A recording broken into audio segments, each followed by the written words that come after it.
Welcome to the LearnOps Leadership Series. I'm very excited to host Bob Mosher, who's been in the learning and development industry for over 35 years. Bob's the CEO and Chief Learning Evangelist at APPLY Synergies. He's been a Macy Fellow, a Chief Global Learning Evangelist at Intuitive, a Director of Learning Strategy at Microsoft, a leader at Skillsoft. He's also co-authored Innovative Performance Support, a great book, and has been a recipient of 2 Lifetime Achievement Awards within learning and development. Welcome, Bob. Oh, thank you, Ryan. Appreciate all that. It's an honor to be here. Looking forward to the dialogue. Very excited. Bob, obviously, I've been in learning and development myself for, I don't know, maybe a little over a decade. And I've always heard your name, but, I've never had the pleasure in interviewing you and just learning about your story and how you even, got to the position of spearheading APPLY Synergies and, innovating in learning and development for, for 3 times as long as I've been in the industry. I would love to hear about that.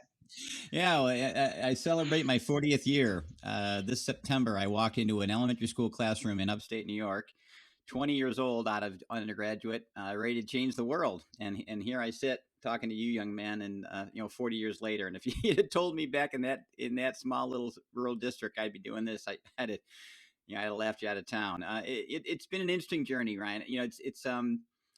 I got into education because I was a frustrated learner. My family has a pedigree in education, my sister, my mom, and others. And so it was kind of the talk of the table at dinner kind of thing, right? And so I felt drawn into it, but I also was a lousy student. I mean, I just didn't fit the mold, and I didn't get the system. I didn't understand it. And so I don't know if it was I don't know if it was a high and mighty thing or anything, but I kind of felt compelled to get into it, to see if I could, I don't know if fix it the right word, but maybe bring it to those that maybe were more like me, right? That's what sort of drew me into elementary ed, of all things. From there, I got my master's in computer education, as we called it back then, computer science, and there wasn't a whole lot of opportunity in 1987 for that in public schools, and so I got into the adult ed side of it, and I haven't looked back since. The innovation part's really interesting because I like to call myself more of a disruptor than an innovator. And by that I mean it's just I've with every role you described, I've been fortunate to fall into. I've kind of worked myself out of that job because I spent my time at each of those organizations you mentioned trying to figure out how to do training better and different. And in some instances, it was a square peg round hole thing. Not by fault of any one or those organizations by any means, but each of those milestones pushed me farther into where I sit at APPLY Synergies today, which is this idea that I really just fundamentally believe that L&D has the formula wrong. Principally has the formula wrong, and with our relationship with you, and I think a remarkable role you guys fill operationally, we don't get it either. It's not our DNA to be operational like you folks have helped us become. So it's I sit where I am today because of just the moons aligning for me around this idea that that learning pivots from the workflow and performance back. It's not something we inflict on others and require and all those other kinds of things. That's a part of the formula, but to the learner who comes in every day, particularly in the world we live in today, that we're coming out of, or however we want to define where we are with COVID and such, and other things, I think the role of L&D and the responsibilities on a learner are heightened in a way that in my 40 years I've never seen before. And I think that, and by the way, I think that's a remarkable thing, because I think it's requiring us to do things and operationalize learning in ways that we've not been forced to, or I think we've been asked to, but I don't know if we've been really required to, like we do today. Well, I like that disruptor, and being an entrepreneur myself, I find myself getting into the same trouble. And by the way, I wasn't the best student either. So I can relate to that. Yeah, um, well, just y- disruption is y- born.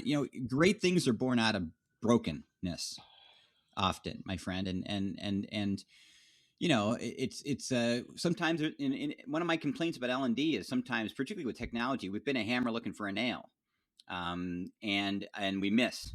It doesn't it historically, and I can go on and on about misses, right? But when the fit is right is when you step up to disruption, and you step up to things that we see as not working, and try to fix that, not come up with something that we try to then force fit into our tool set, right? So I think that's why um, I think the success around, frankly, what we're both doing in a lot of ways, because we stepped up to a need, we saw an opportunity and an opening in the industry, and I think that's why the fit works so well in many cases.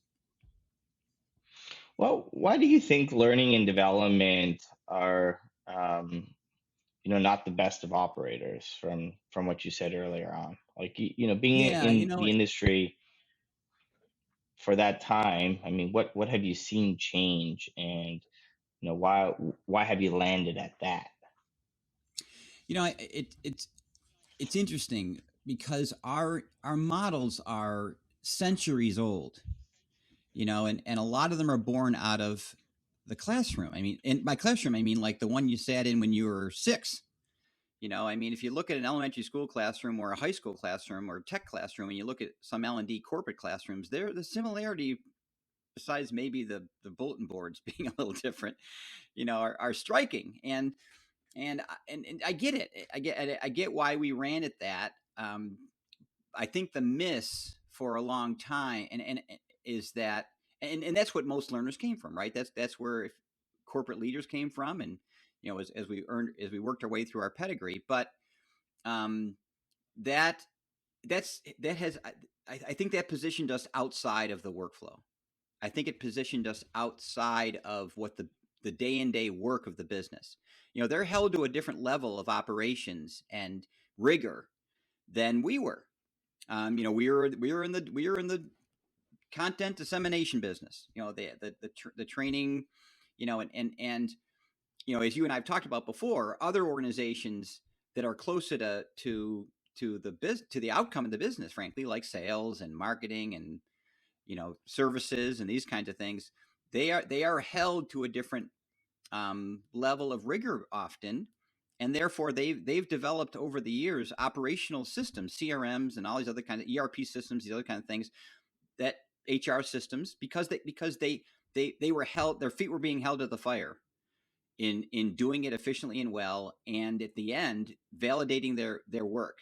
We were never really held to that, to be honest, outside of metrics that I think were false narratives, like attendance or test completion, and again, not that those aren't a part of the journey, but they are by no means, as we've chased ROI in our industry forever, I don't think they are direct links to performance.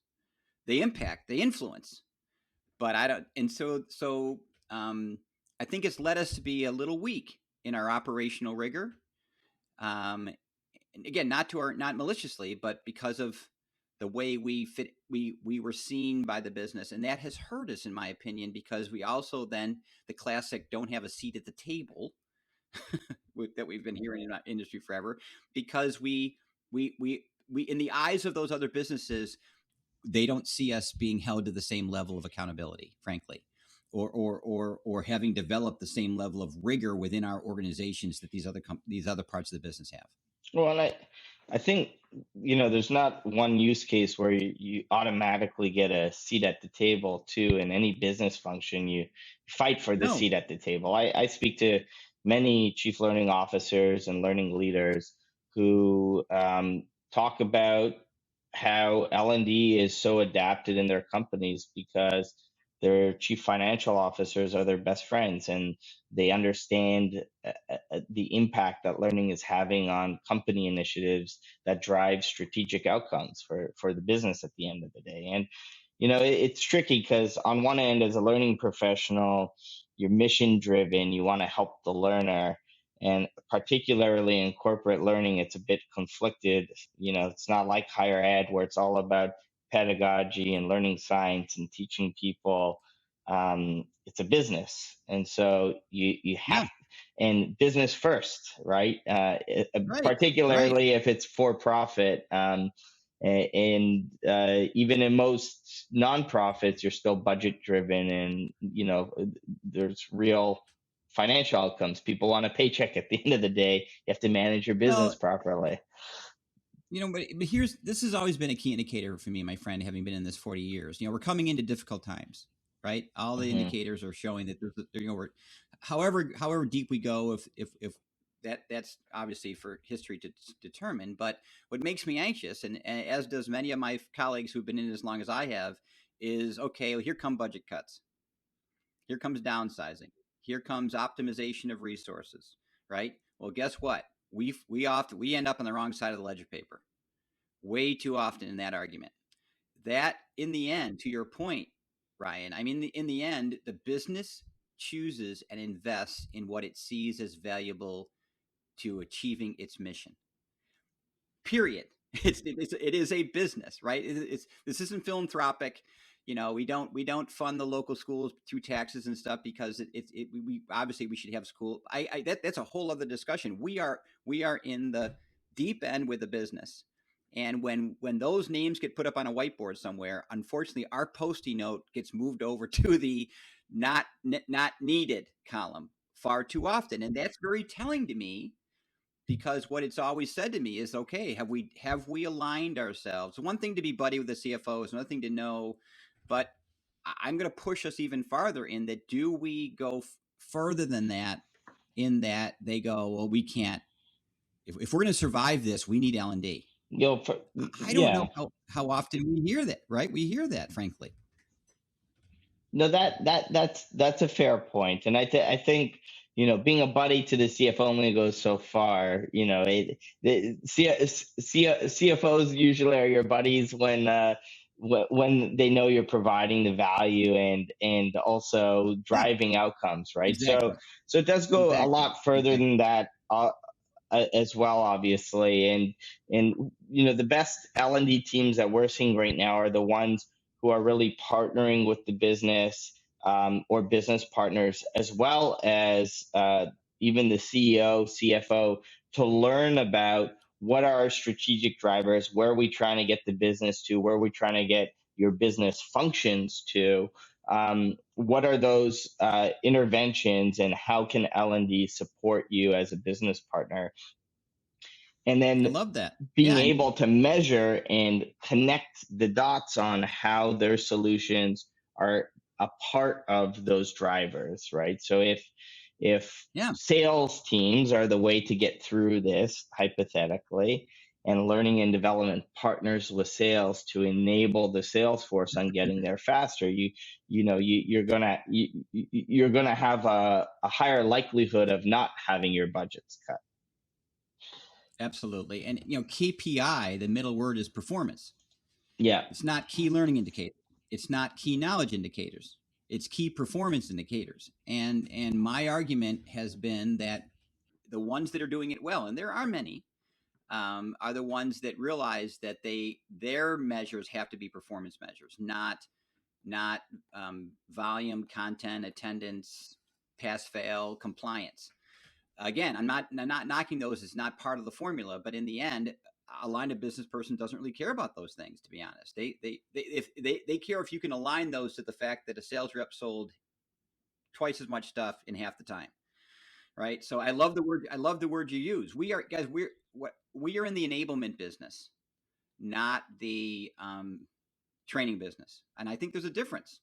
Um, and so I think we have to challenge ourselves in these difficult times. And to your point, the ones that are doing it well realize that it's about enablement first, um, and then how do we create solutions that do that? in the workflow, minimizing the training footprint because it's costly, um, and optimizing it so that it's used what it's done. It does its job effectively. Um, this is a brave new world for a lot of L&D groups. I agree. In your book, Innovative Performance Support, it's really focused around strategies and practices for learning in the workflow.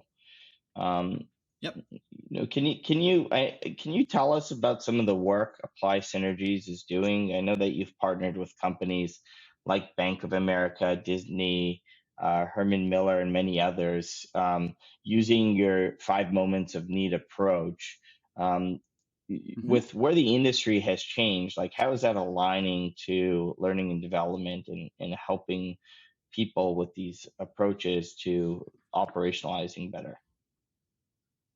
Yeah, well, it's operationally around operationalizing. Hmm. Sorry, around performance outcomes and understanding, really doing in-depth analysis around what are the tasks and knowledge needed to perform those outcomes. It's for years, Ryan. I would argue we pivot on knowledge first, doing second. We hear a lot from our SMEs, right? Our subject matter experts. There's so much they need to know before they can do anything. I would argue I get that, but to get there, you have to invert it. In my opinion, you have to know what people. You have to understand what people do, and to then help them know what enables them to do that. And so it's a realignment around.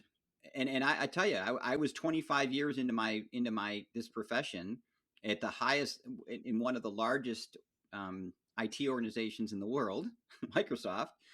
Um, when I realized that we really were pivoting on the wrong thing, and that our and that we really didn't understand the day in the life of those we were supporting. We understood what we thought they needed to know about our software, and I'm not, we understood that.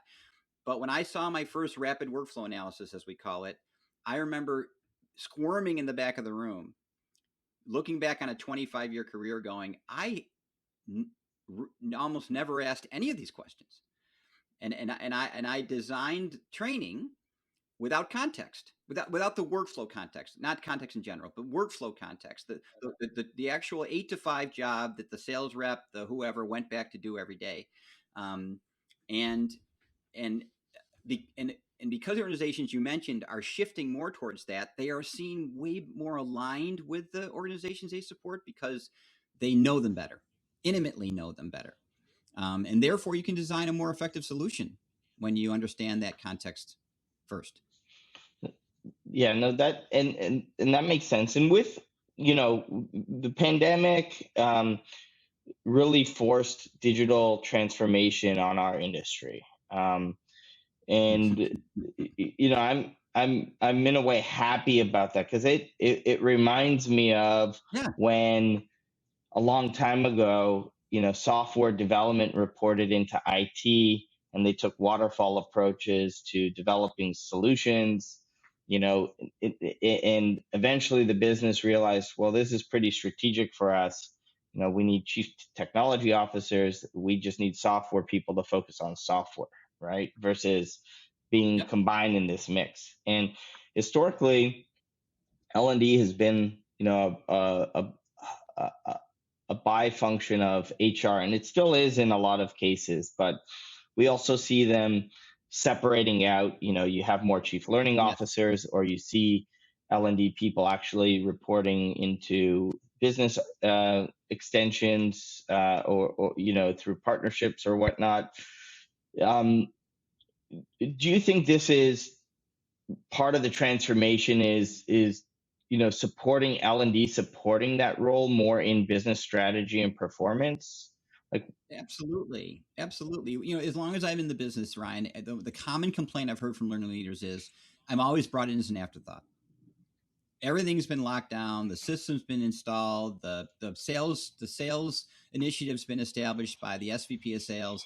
And then someone knocks my door and goes, "We need training for this." And the L&D sits there going, okay, I guess, but why wasn't I involved earlier in the discussion? Why wasn't I? And to your point, what we COVID has been an accelerator to me of our role and the clarity of that in the impact of the business. I had talked to a learning leader once who said he'd been trying for 2.5 years to get the ear of his IT group, not his CEO or maybe C-suite, but the senior, to get a virtual technology in the building. He wanted to do virtual stuff, Zoom stuff, right? COVID hit, they shut their buildings down, and within 2 weeks, the CEO, who we'd only seen ever speak at like corporate meetings and quarterly reports, called him and said, "Look, how are we going to fix this with our classroom shut down? And when can we stand up some type of virtual platform in like the next month?" That's an accelerator, Ryan. In some and then other ones have said people stopped walking in at their office saying, "I want a class on," as their lead, and saying, "I have the following performance need. My folks are lacking this. My folks can't hit this. My team's struggling with that. My manager can't manage virtually." It became a performance discussion, not a content discussion. That is, we've been waiting on that for as long as I've been in the business, right? And so I think, and again, this is where I think your organization and the work you do becomes so important, because that challenges us to operationalize our services like we have never been asked to before. It's and that's a wonderful thing. That's a one, and I think it's accelerated our ability to do it and our willingness to do it, and I think it's accelerated the business's willingness to let us do it and have a different discussion with us, which we've been wanting to have for a long time. Given the acceleration, in your opinion, how are you seeing L&D teams structured differently now? Only a few years since the pandemic started versus in the past, and any practical ways or suggestions on how they should be structured, how they should be partnering with the business? Yeah, well, I think you nailed it in your last part of your question, my friend. Is that I've seen a lot more. I've seen a shift to instructional. Listen to this. This is one I heard recently. A shift from instructional designer to performance architect. That's an interesting shift, right? The classic ID, ADDIE, task analysis, blah blah blah blah, to a performance consultant. So I mean, the words are very different. Instructional, that's very standard, right? Designer, I get it, right? But to a performance consultant, it's changed it's I've seen a lot of roles emerge that are much more aligned with understanding, caring for, sitting alongside the business and lines of business and their success than I've ever seen before. I've seen a decentralization of some training departments and dotted lines into the business of their staff, as opposed to, you got the L&D in the third, in the the fifth wing of the building on the eighth floor, and yeah, sure, they're you kind of, the business, the line of business comes to them, kind of a deal. And that's changed the relationship with the business and the way we speak to the business in a significant way. And the other thing I see a lot of is also user experience designers, data analytics, the data scientists. I'm hearing these kinds of words coming into L&D that for, oh my gosh, decades we had no one who knew analytics in the group. They sat in marketing or they sat in sales, and we borrowed them, or if we even did that, frankly. But now these roles are emerging in L&D that are really powerful and very business centric. That's one of my challenges with L&D personally, is that you always hear about different job titles and different language being thrown around. At the end of the day, Bob, isn't it just skills? Like, our business is changing. As an L&D function, we need a playbook. And in the playbook, we Yep. need people who have these skills. And sometimes, just speaking in general business or entrepreneurial context now, sometimes you might not even need the full-time skill on your team like data or whatnot. You just need to have in arm's length access to somebody with those skills, so that when you're thinking about making a decision or a stakeholder comes to you and you need to leverage those skills, you can pull that person in or pull that talent in temporarily to help you cross the line. So, Agreed. I think at the end of the day, You know, you do need instructional design, because that's more of a systematic thinking for sure. specific solutions to specific problems in your playbook when that comes. You need learning experience or user experience design for specific solutions when partners come to you with a problem. Maybe you need to do user experience design because you interviewed them, you consulted with them as a performance consultant, you learned the problems, you have a clear idea or vision on how you're going to solve that, and you need to map out what is the user experience, what's the learning experience going to be, and then with data and skills, for And example, having that as part of the playbook. If um, if you need if the stakeholder says, I want to show impact on this program, to our CFO or to our CEO or to whoever, and if L&D is feeling stressed out because they're hitting a roadblock, I mean, in the playbook, just having access to somebody who can help you with that. I mean, I think it's about being lean, yeah, right, and thinking like a product team. it is, and those are new skills Hmm. for us, honestly, right? I mean, we have been we're 100+ year old industry with a lot of legacy, a lot of pedigree, and a whole lot of pride around all of that. And I get it. I'm 40 years into it. I get it. I have an advanced degree and all this stuff. I get it. But here's the thing, guys: doctors don't use Hmm. leeches anymore.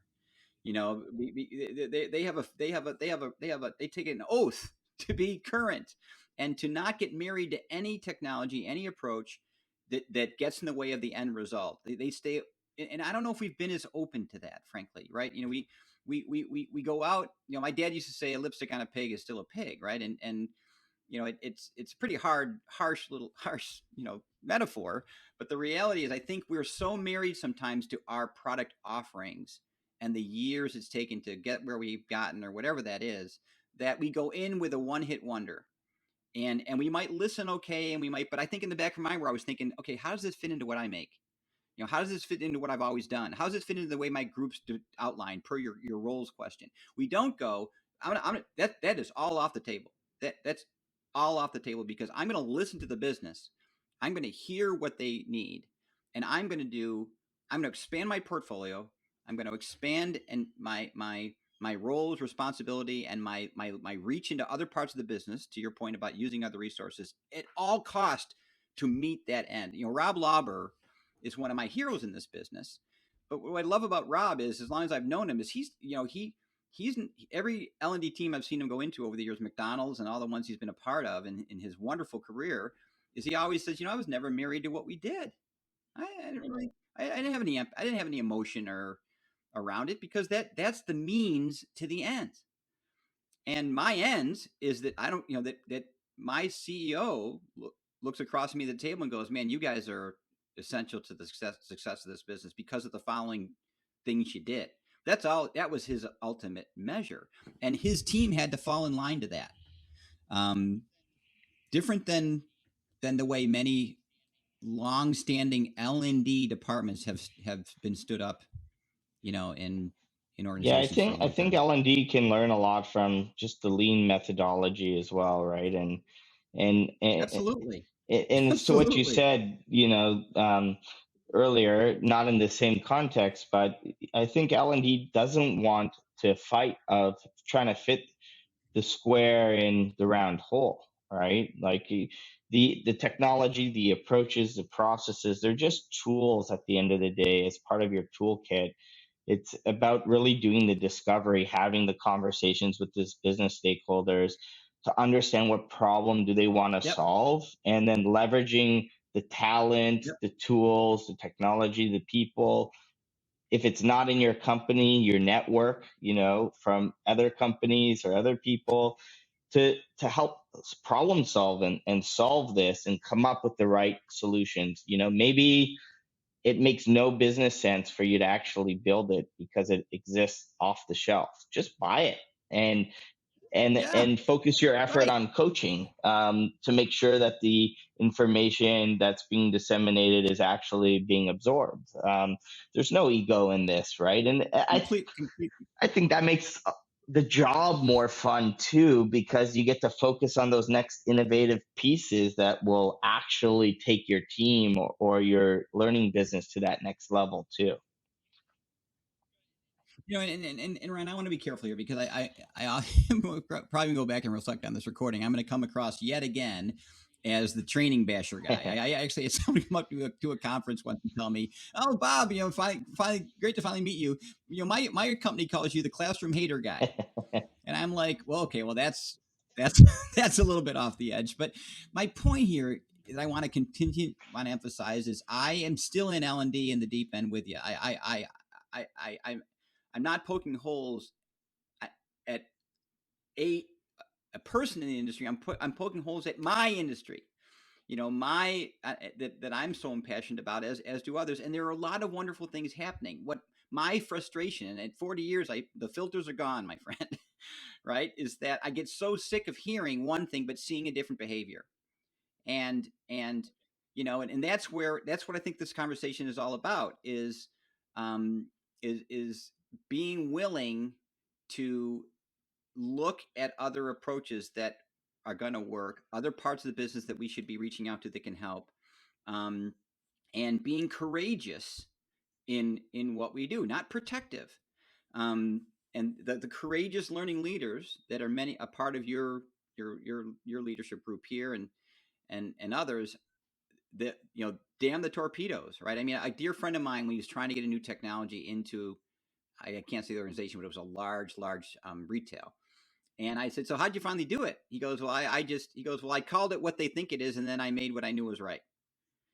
He couldn't get him out. He couldn't get him out of e-learning. Everything was e-learning, and this is another thing we have to understand. We teach learners, we teach those that we sell to what we built, and so one of his points is, why would we expect them to come back and ask for anything different than we've always delivered, right? So to have a different conversation, we have to have a different answer. And so his point was, he didn't want to hassle on the vocabulary. He knew as a learning professional there was a better mousetrap out there, and until they used it, tried it, poked it, and did it, they would never convert. So he still branded it e-learning. He called all that stuff, and then when they saw it, they were like, "Wow, this isn't anything like we've done before." And he's like, "Yeah, that's the new e-learning nowadays. Hmm.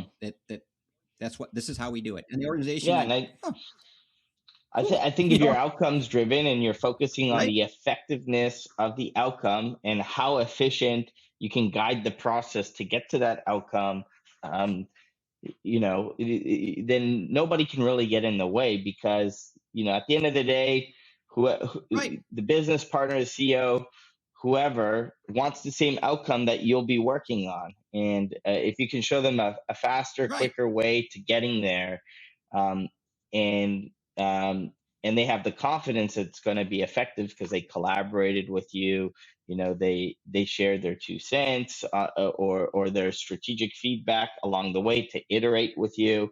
It's going to be really successful in my Yep. opinion, and so that makes a lot of sense to me too. With Yeah, and that's why that's why I'm so excited about workflow learning as a discipline, my friend. That I've spent the later part of my career on, because it does all those things for me. It's the first thing I've ever made, and I made a ton of stuff as an L&D professional. That the answer is, I don't know what you call this, I don't know how you make it, but I want 20 of those. When when someone says that to me, they what it means is you've hit on something that we find really useful, helpful, and is getting us downstream. Um, and that's we have to lean into those kinds of things more and be open to them more, to be more successful at this fairly this really critical time. I agree. And although we talked about the problems in the industry, I think that it's a really exciting time for the L&D industry. Oh, Even given no better the time. the economy and the markets right now. I mean, historically I've personally seen L&D budgets get cut a lot faster than now. Sometimes we're seeing L&D still spending and hiring a lot in these current times. So we haven't really seen that before. And Yeah. I think the focus on L&D being a strategic partner in the business is now. And the question that, the problem to tackle next is, how do we become data driven? How do we treat our function like a business to strengthen the partnerships, get to the Yep. outcomes in the most efficient and Yep. effective way? I think we did remarkable things during COVID. I really do. We were heroic. In many organizations, we were a frontline worker, candidly, right? And so, and I think that, to your point, Ryan, raised some eyebrows about, look, when they were backed into a corner, look what they did, right? So, but here's my challenge. Here's the gauntlet. Here's the old guy in me, right? As things settle down or we move into whatever this next world is, did we see those things as innovative fixes and sort of out of the norm, or did we see those as our new normal? Right. And I think the challenge is we shouldn't go back. I see a lot of reflective, going back to, can't wait to open my classrooms again. Can't wait to, and I'm not saying we don't still do that, but I think to your point of why we're not on the cutting block so quick this time is because they saw innovation in us and tools and deliverables outside of what we'd ever done before, and more aligned with the business than we'd ever been before during COVID. And so let's lean into that and learn from what that, and to your point, let's operationalize ourselves like a business, like we've never done before, because the door is open right now. I And I agree. think we need to walk. Learning leaders and their teams are also jumping into the deep end and finally looking at this as, how do we better operationalize?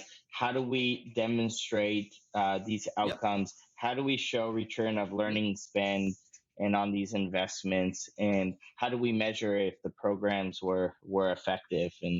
And so I think it's a really exciting time. And, Bob, I'm grateful for all of the work you've done, which will soon be, 40 years. Congratulations on that. That's an amazing milestone. And you being able to continue your good work and progress the industry forward, because I agree with you. Learning has been very, the heroes. When offices closed down, learning teams taught people how to stand up and work from home. And, it really moved business forward as a whole globally. And so I'm really excited about working in this industry and partnering with you as well in our coach program, so that you can bring your thought leadership to teams who are looking at becoming better with new ways of operating and different frameworks to apply, like those that you teach at APPLY Synergies. So thank you, Bob. Well, thanks, friend. It's an honor to be in this journey with you. We're impressed with the partnership and all that you do. Likewise, back at you, and I appreciate the invite. Looking forward to the journey ahead. Thank you. Thanks for watching today's LearnOps Leadership episode. For more episodes like this, don't forget to like, share, and subscribe.